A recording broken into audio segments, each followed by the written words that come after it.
Hey, what's up, guys? A former street child shares her story. Mhm.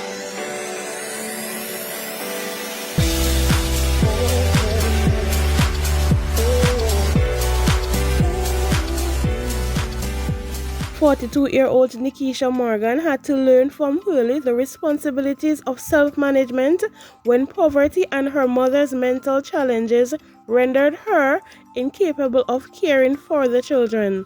From all indications, she should have been 6 feet under, having had to bounce it on the street after running away from state care to fend for herself, mixing with the wrong crowds and ending up on the wrong side of the law. Nikisha said, and I quote, "Growing up was very rough, and being in and out of state care made it even worse. My only memory of family is at the age of 3 when my baby brother drowned in a bucket of water my mother kept in the house. My mother was at the dump as usual, looking for food, clothes, and also things to sell, I assume. It was then that I was taken into state care, and it was hard for me there." End quote. Nikisha said soon she realized that no family was coming to rescue her, and she made what she thought was the best decision. She said, and I quote, "I ran away with the big girls and became a street child all over Kingston, St. Andrew, Spanish Town, and even Montego Bay, sleeping in market, and at times I would find other children and even go home with them in various communities." End quote. Soon after, Nikisha was caught and brought back to state care and made to relive what she described as the horrors of being where she didn't want to be. But that was not for long, as the wild child was back on the streets, but this time with the intention of doing everything in her power, no matter the cost, to survive. She said, and I quote, "I bottled my pain, anger, and bitterness, and I thought vengeance belonged to me. I developed a defense mechanism to protect myself and others around me, and I decided to become a tomboy and a gang leader of the street boys. We wiped windshields at 3 miles halfway tree and as far away as Ocho Rios. We washed cars that were parked downtown on the waterfront.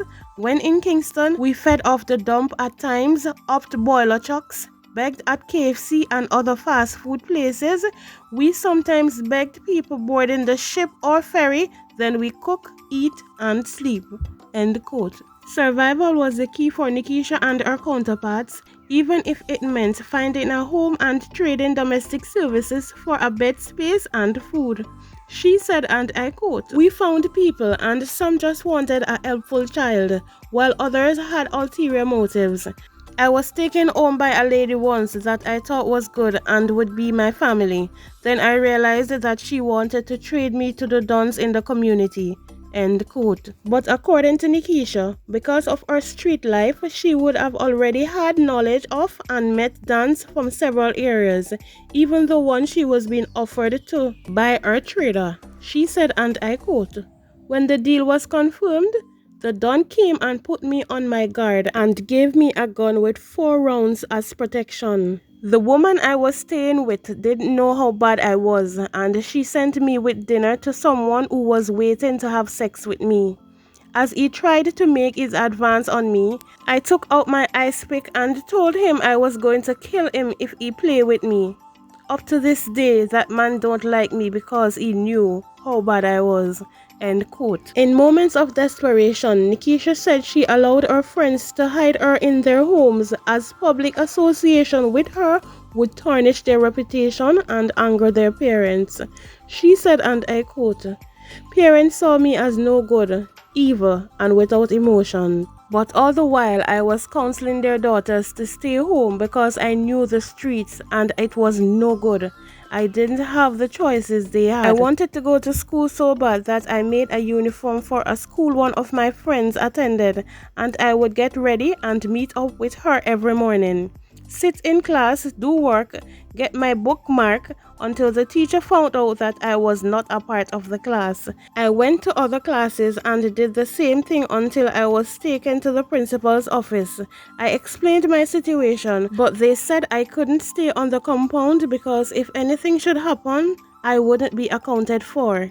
My heart was broken, and what was for me 3 months of normal quickly came to an end."